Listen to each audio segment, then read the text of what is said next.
আমাদের একনিষ্ঠ পরিবেশের কবুতর দাবি কথাটা অনেক হয়ে গেছে। এখানে মহাশে আমাদের আজকে মহাবীর সমাজের সভাপতি সাহেব আছেন এবং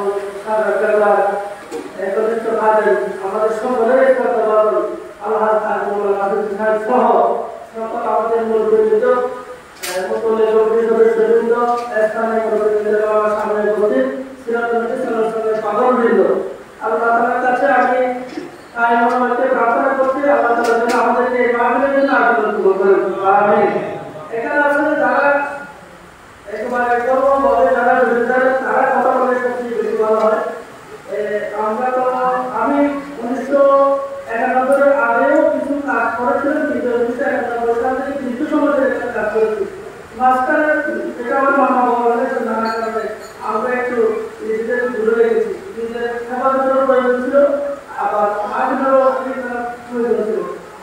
এই জন্য যেখানে তারা থাকলেও মাঝখানে হতে আসতাম, কিন্তু এদিকে একটু সময় কম যেতেন, কারণ নিজেদের হেফাজতটা বেশি প্রয়োজন এবং আমার গ্রামের ক্ষেত্রে বিশৃঙ্খলা না হোক।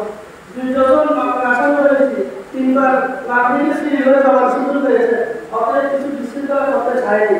এবছর আল্লাহ তাআলা আমাদেরকে তৌফিক দিয়েছেন।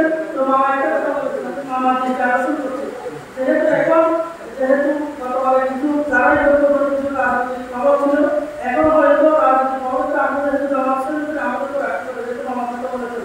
আমার আনসার এখানে এসেছেন, আমি ব্যক্তিগতভাবে এই এলাকার সম্বন্ধে আপনাদের সুপারিশ হিসেবে এনশিওর করতে চাই যে আমাদের পক্ষ থেকে কোনো ধরনের অবৈধ প্রভাব থাকবে না এবং যদি কোনো ধরনের আমাদের সহযোগিতা যদি বলেন আমি নোমান্তি করবেন, আমি সরকার সেন্টার এখানে মাটি কাটা থেকে শুরু করে যে কোনো কাজ করাতে ইনশাআল্লাহ রেডি আছি।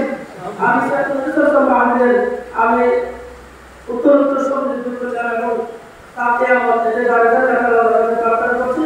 আমাদের মধ্যে আজকে 2 জন মেহমান আছেন, একজন মহারাষ্ট্রের সম্মানিত অফিসার হিসেবে আমাদের আরিফ ভাই এবং ওনার সাথে আছেন মহারাষ্ট্রের অফিসার পরিদর্শন তদন্ত মন্ত্রী এখানে আছেন, ওনারা মানুষ এসেছেন, ওনারা মার্কেট সম্বন্ধে জানবেন এবং ওনাদের কাছ থেকে আমরা আশা করবো যে আইনশৃঙ্খলা ব্যাঘাত করে এরকম কোনো কাজ যাতে না হয় এদিকে ওনারা সতর্ক দৃষ্টি রাখবেন।